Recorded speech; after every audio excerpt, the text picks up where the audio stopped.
여러분 안녕하십니까? 9월 14일 금요일에 뉴지스탁 마감 시황 뉴스입니다. 어제와는 정반대 양상이 오늘 주식시장에서 나타났나요? 반도체 관련 업종들이 급등했습니다. 특히 삼성전자와 SK하이닉스 외국인들이 순매수로 돌아서면서 오늘 급등했습니다. 그러면서 코스피 지수가 많이 올랐죠. 32.02포인트 오른 2318.25, 코스닥 지수는 3.96포인트 오른 834.91, 원달러 환율은 5원 내린 1117.5원으로 마감했습니다. 코스피 시장에서는 외국인이 1936억 원, 기관이 2633억 원어치 순매수했고 개인은 4839억 원어치 순매도했습니다. 코스닥 시장에서는 외국인이 942억 원, 기관이 506억 원어치 순매수했고 개인은 1428억 원어치 순매도했습니다. 오늘 주요 뉴스입니다. 수소에너지가 석유 등 화석연료를 대신해서 미래의 디지털 혁명을 주도할 것이라는 전망이 나왔습니다. 일단 에너지 효율성이 상당히 높은 데다 오염물질 배출이 없는 청정에너지입니다. 미래 디지털 시대의 에너지 부족을 해결할 대안이란 분석입니다.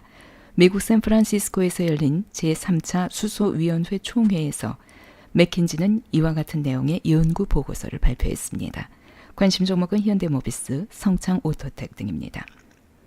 외국계 투자은행의 반도체 업황 우려감으로 최근 약세를 면하지 못했던 삼성전자와 SK하이닉스, 오늘은 큰 폭으로 상승했습니다. 반도체 업황에 대한 낙관론이 제기되면서 그동안의 우려감을 희석시켰기 때문입니다. 헤지펀드 아팔루자가 반도체 업황에 대해서 서버나 클라우드, 스마트 자동차 수요가 상당히 크고 메모리 칩 업황에 대해서 큰 미래가 엿보인다고 말한 결과입니다. 세계 치매의 날이 매년 9월 21일입니다. 1995년 세계보건기구가 국제 알츠하이머 협회와 제정한 날인데 국내에서는 2011년에 제정됐습니다. 현 정부는 출발부터 공약을 통해서 치매 관리의 중요성을 강조했고 올해부터 치매 의료비 90%를 건강보험으로 보장하고 있습니다.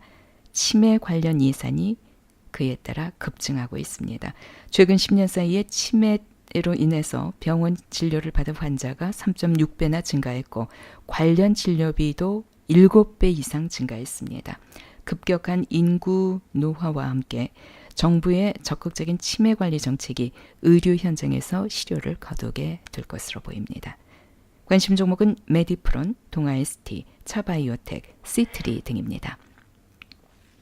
오늘 특징 종목입니다. 명성 TNS, 2차 전지 분리막 생산의 전 공정 설비 매출 증가 기대감으로 상장한 후에 이틀 연속 상한가 마감했습니다.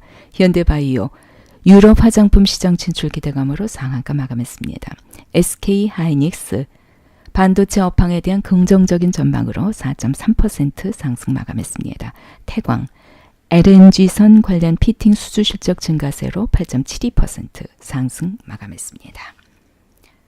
다음 주 시장의 전망입니다. 미국의 고위 관료가 중국 부총리에게 양자 간 무역 협상을 위한 대화를 최근에 제안했습니다. 이에 따라서 9월 안에 중국과 미국 간의 협상 테이블이 재개될 것으로 예상됩니다. 결국 실무적 절차상 2천억 달러어치 중국산 물품에 대한 관세 인상은 현실적으로 9월에는 발효되기가 어려워진 것 같습니다. 만약에 발효된다면 11월 미국 중간선거 이후가 될 가능성이 높아지고 있습니다. 제3차 남북정상회담이 오는 18일부터 20일까지로 예정돼 있습니다. 그리고 18일에는 73차 유엔 총회가 열립니다. 9월 25일부터 10월 1일까지는 유엔 총회 일반 토의와 한미 정상회담이 예정돼 있습니다. 또 9월 27일에는 유엔 총회 한국 연설이 예정되어 있고요. 9월 29일에는 유엔 총회 일반 토의 북한 연설이 예정되어 있습니다.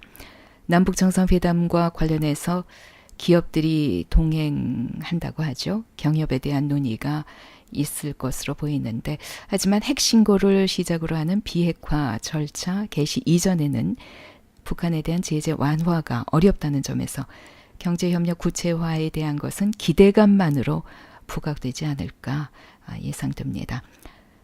아무래도 남북정상회담에서는 남북 간의 군사적 긴장감 완화에 대한 논의가 활발하게 열리겠죠. 유엔 총회에서는 한미 정상회담이 관전 포인트인데 10월로 예정된 북미 정상회담에 대한 구체적 합의 사항 도출 여부, 그 점이 가장 주목되지 않을까 여겨집니다. 단기적으로 볼 때 미국과 중국의 보호무역 강화 우려감이 완화되면서 달러화의 추가 강세는 어려워질 것으로 보입니다. 그러면서 북한 이슈는 확대될 것으로 보여서 18일부터 20일까지 열리는 남북정상회담 결과에 따라서 국내 주식 상승 모멘텀이 될 수도 있을 것으로 예상됩니다. 주말 즐겁게 보내시고요. 다음 주에 다시 만나 뵙겠습니다. 9월 14일 금요일에 뉴지스탁 마감 시황 뉴스였습니다.